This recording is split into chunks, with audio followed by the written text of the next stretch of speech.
2వ అధ్యాయము 10వ వచనం.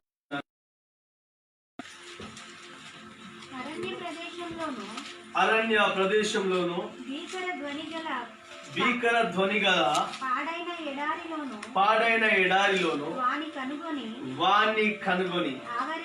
చాలా ఇక్కడ ఒక మాట, భీకర పాడైన ఎడారిలో, అరణ్య ప్రదేశంలో భీకర ధ్వని గల పాడైన ఎడారిలో వాణ్ణి కనుగొని. దేవుళ్ళకు సంబంధించిన కొన్ని పేర్లతో ప్రజలను మోసుకొని పోతున్నాయి దేవుని దగ్గరికి మోసుకొని పోతున్నారు ట్రైన్స్ అన్ని. కానీ ఇక్కడ మాత్రము దేవుడే ప్రయాణం చేస్తూ ఒక వ్యక్తిని భీకరమైన ఎడారిలో కనుగొంటున్నాడు. ఆమేన్ చెప్దాం గట్టిగా, ఆమేన్. హల్లెలూయా. ఏం కనుగొన్నాడు? ఎనస్థీసియా ఇంజెక్షన్ కనుగొన్నప్పుడు క్లోరోఫామ్ లో ఒక మత్తు పదార్థం ఉందని అర్థం చేసుకున్నాడు. ఫస్ట్ ఇంజెక్షన్ అయినా వేసుకున్నాడు, పడుకున్నాడు. 24 గంటల దాకా స్పృహ రాలేదు. ఫస్ట్ ఎనస్థీసియా ఆవరించాడు. అందరూ చెప్పండి హల్లెలూయా, అందరూ చెప్పండి హల్లెలూయా. ఎవరిని ఆవరించాడు? దేవుడు ఆ మనిషిని, మోషను ఆవరించాడు. ఇప్పుడు క్వశ్చన్ ఏంటంటే, దేవుడు కనుగొనేవాడు. మనం శ్రమలో, బాధల్లో, ఇరుకులో, ఇబ్బందులో, అవమానంలో, ఒంటరితనంలో, భయంకరమైన శ్రమల గుండా మనం వెళ్తున్నప్పుడు మనల్ని చూసేవారు ఎవరు లేరనుకోవద్దు. ఆహారం దొరకని పరిస్థితిలో కీర్తన గ్రంథం 125 1వ వచనం, కీర్తన గ్రంథం 125 1వ వచనం, యెహోవా యందు నమ్మిక ఉంచువారు కదలక నిత్యము నిలుచు సియోను కొండవలె నుందురు. యెరూషలేము చుట్టూ పర్వతం ఉన్నట్లు యెహోవా ఇది మొదలుకొని నిత్యం తన ప్రజల చుట్టూ ఉంటాడు. హల్లెలూయా. అందరూ చెప్తాండి హల్లెలూయా. మొదటి మాట ఆయన కనుగొన్నాడు, రెండో మాట ఆయన ఆవరించాడు. మనకు అర్థం కావాలి, యెరూషలేము చుట్టూ పర్వతం ఉన్నట్లు ఇది మొదలుకొని నీకు తోడుగా ఎవరు ఉంటారట? దేవుడు ఉంటాడు. ఇప్పుడు మనకు అర్థం చేయాలి, నేర్చుకోవాలి. యెరూషలేములోనికి ఎవరైనా దొంగడు ప్రవేశించాలి అంటే వాడు ఏం ఎక్కాలి? పర్వతాలు ఎక్కి యెరూషలేములో వ్యక్తిని ముట్టుకోవాలి. అంటే యెరూషలేములో ఉన్న అంటే పర్వతాలు ఎక్కాలి. నిన్ను ముట్టుకోవాలంటే క్రీస్తు అనే బండని ఎక్కి దిగి వచ్చి నిన్ను తాకే అంత శక్తి ఎవ్వరికి ఉండదు. హల్లెలూయా. చెప్పండి హల్లెలూయా. కొంతమంది అమావాస్య వస్తే బాధపడతారు. అమావాస్య వస్తే మీకు తెలుసా బైబుల్ ఏముందో? అమావాస్య రోజు ఏమూదు అంటుంది? బూరలను ఊదండి అని చెప్తుంది.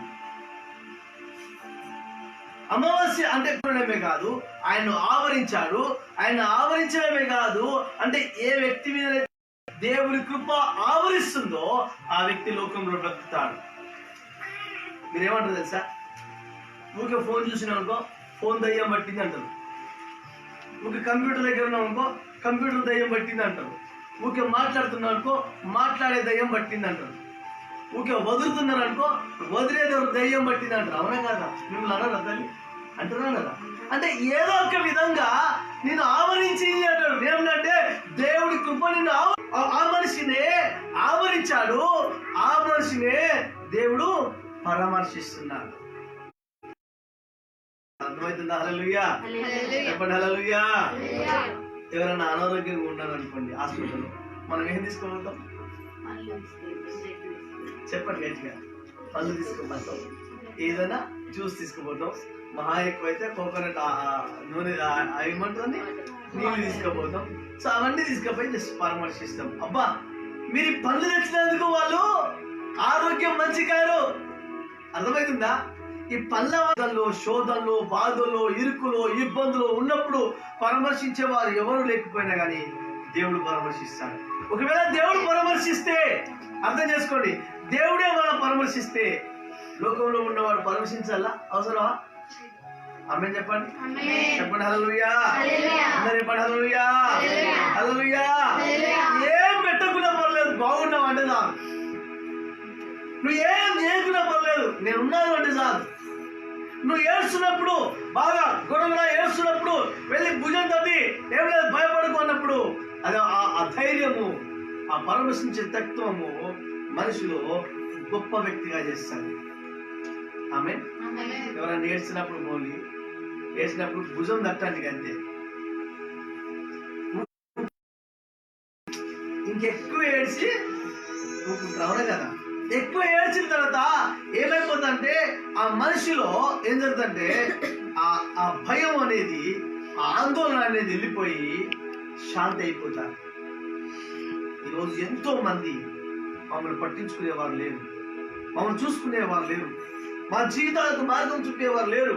మా జీవితం అంధకారంలో ఉంది, మా జీవితం భీకరమైన ఎడారిలో పాడైపోయిన గోధుమలు ఆ దుల్ల కొడుతున్న సమయంలో దేవుని దూత వచ్చి సురామాన్ అంటే బలాఢ్యుడా, ఎవరు బలవంతుడా, సామర్థ్యవంతుడా ఎవరైనా అంటారా? You are the mighty warrior అని అంటారా ఎవరైనా? భయంలో ఉన్నప్పుడు వీడు డర్పోకు, ఇంకెవడు భయపడిపోతాడు, భయపడి ఓ దగ్గర గోధుమలు దున్నుకుంటాడు, వీడు ఆ పిండి పడుతున్నాడు, వీడు భయం లేని భయపడే వ్యక్తి అని అనుకుంటారు. కానీ ఆ భయం కాదులు దాపితే నాకు సాధ్యమైంది ఏది లేదు, సమస్తం చేయగల దేవుడు నా పక్షంగా ఉన్నాడు. చంపగలుగుతా చెప్పండి, చంపగలుగుతాడా? చంపలేడు. కానీ దేవుడు దావీదుకు ధైర్యాన్ని ఇచ్చాడు, రిస్క్ తీసుకున్నాడు. రిస్క్ తీసుకుంటూనే ఆ దేశానికి దావీదు రాజయ్యాడు. ఆమేన్. చెప్పండి హల్లెలూయా. హల్లెలూయా. పోర్చుగీస్ ఫుట్బాల్ ఛాంపియన్ చచ్చిపోయినా పర్వాలేదు. అరే వాళ్ళ అమ్మంటుంది, వాళ్ళ డాడీ ఆల్రెడీ చనిపోయాడు 14 ఏళ్ళనే. వాళ్ళ అమ్మంటుంది రిస్క్ తీసుకోకురా, నువ్వు చచ్చిపోతావు, ఉన్నన్ని రోజులు బ్రతుకు, తర్వాత చచ్చిపో అంటాను. కానీ తెలుసా, నేను రిస్క్ తీసుకుంటా, నేను ఖచ్చితంగా రిస్క్ తీసుకుంటా, నేను బతికితే నేను ఫుట్బాల్ ఆడతా, చచ్చిపోతే ఇక్కడితో నిష్పర్శం. మనం ఏమంటామంటే ప్రతి దానిలో రిస్క్ తీసుకోవడానికి ఇష్టపడం. ఇక్కడ వాక్యమే నేను ఏం చెప్తున్నా అంటే, ఆయన 15 సంవత్సరాల తర్వాత 18వ ఏట సక్సెస్ అయ్యాది. ఈరోజు ప్రపంచంలో పోర్చుగల్ ఆ ప్రదేశానికి, ఆ దేశానికి కెప్టెన్ అయ్యాడు. Football player. ఈరోజు ఆయన ఎత్తుకునే జీతం ఎంత తెలుసా? 1864 కోట్లు ప్రతి సంవత్సరానికి ఆయన తీసుకునే జీతం. రిస్క్ తీసుకుంటానేమో, కూర్చోవాలి, రిస్క్ తీసుకుంటానేమో అంటే ఈ పరామర్శించే అనే పదంలో చాలా మంది మోసపోతారు.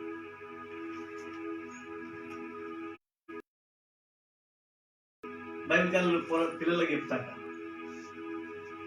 లవ్ మ్యారేజ్ అంటే వాళ్ళిద్దరు ఒకరినొకరు తీసుకుపోయి బాయిల్ వేసుకున్నాడట. అరేంజ్ మ్యారేజ్ అంటే అందరు కలిసి వాళ్ళని బాయిల్ చేసుకున్నాడు.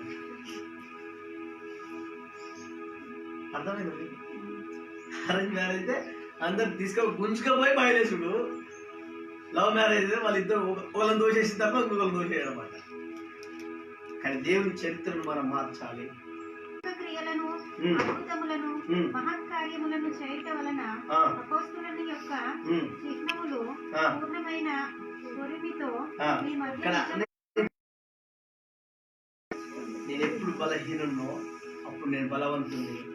మరి పౌలు అంటున్నాడు, అయ్యా అన్ని చేశావు, నన్ను అపోస్తలుని చేశావు, గొప్ప వ్యక్తిగా చేశావు, ముళ్ళెందుకు పెట్టావు దేవా అంటే, దేవుడు అంటే ఏమంటున్నాడంటే, నా కృప నీకు చాలు. నేను నీకోసం దెబ్బలు తిన్నాను, నేను నీకోసము శిలువ మీద ఎక్కాను, నేను నీకోసము మరణించాను, నేను నీకోసం తిరిగి లేచాను, నేను నీకోసం రక్తం కార్చాను. కాబట్టి ఈ లోకంలో నేను మాత్రమే కానీ, లేకపోతే ఎలాంటి పశువులు పక్షులు కానీ ఆయన ఏమాత్రం ఆయన చంపకుండా ఆయన ఆవరించడమే కాదు, ఆయన పరామర్శించాడు. నేనున్నాను బిడ్డ, నేను నీకు ఈ ఎడారిలో, ఈ భీకరమైన శ్రమలలో నేను నీకు తోడుగా ఉంటాను. ఆమేన్. చెప్దాము గట్టిగా ఆమేన్. హల్లెలూయా. అందరు చెప్పండి హల్లెలూయా. హల్లెలూయా. ఇంకా చదవండి. ఇప్పుడు 32 ద్వితీయ ప్రదేశ ఖండము 32 10 వచనం. మరొకసారి చదవండి. దేశములోను ఆ, భీకర ధ్వని గల కనుగొని వాని కనుగొని ఆవరించి పరామర్శించి తన కనుపాపను వలె ఆ, వాని కాపాడేవాడు. ఎట్లా కాపాడుతారట? అందరు చెప్పండి, ఎట్లా కాపాడుతారట? కనుగొన్న దేవుడు ఆవరిస్తాడు, ఆవరించిన దేవుడు పరామర్శిస్తాడు, పరామర్శించే దేవుడు కను పాప వలె కాపాడుతాడు. అందరు చెప్పండి ఆమేన్. ఆమేన్ చెప్పండి గట్టిగా. హల్లెలూయా. కను పాప వలె కాపాడుతున్నాడు. అర్థమైందా? హల్లెలూయా. ఇక్కడ దావీదు తప్పు చేశాడు, దావీదు పాపం చేశాడు, దావీదు దేవుడికి దూరంగా జీవిస్తున్నాడు. దావీదు జీవితంలో భయంకరమైన జరగరాని సంఘటనలు జరిగినప్పుడు అయ్యా నీ కనుపాప వలె నన్ను కాపాడు దేవా అని ప్రార్థన చేస్తున్నాడు.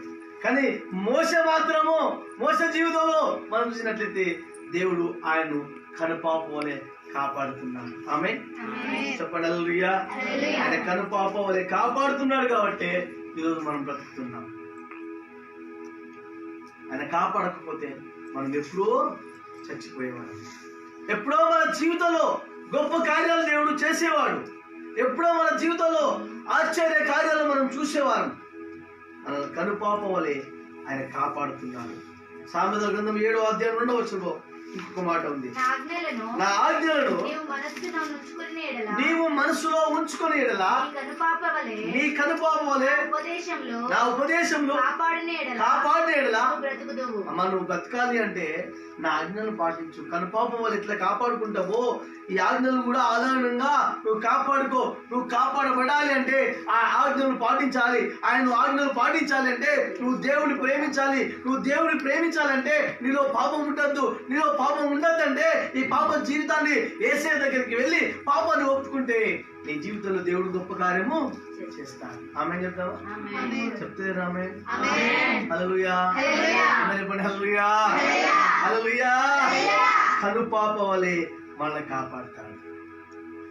దావీదు మాత్రం దేవా నీ కనుపాప వలె నన్ను కాపాడు దేవా అంటున్నాడు.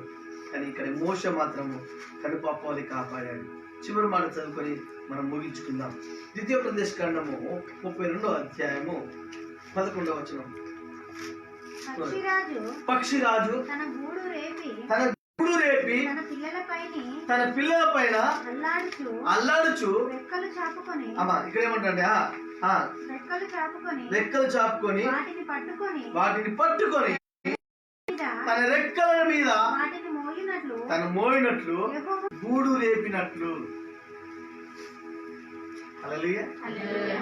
ఇక్కడ కూర్చున్న వాళ్ళకి అందరికీ శ్రమలు అసలే రావద్దని ఉంటాయి. ఉంటుందా? ఉంటుంది.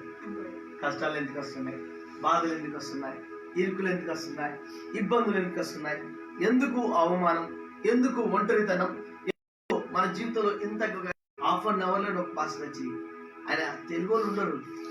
అప్పుడు మాకు తెలుగు వాళ్ళు మాట్లాడే వాళ్ళే ఉండరు. అక్కడ మన పక్క చుట్టుపక్కల అంతా హిందీ వాళ్ళు. ఒక తెలుగు పాస్టర్ అయ్యగారు అని కొడుతున్నాడు దర్వాజా. ఇంత పొద్దున వచ్చి నేను 5:30కి నేను చూసినట్టు దర్వాజా దిగాలి. ఆయన లోపలికి వచ్చేసి ఏమంటున్నాడు తెలుసా? అయ్యా మీరు బాగున్నారా, జాయ్ బాగున్నాడా,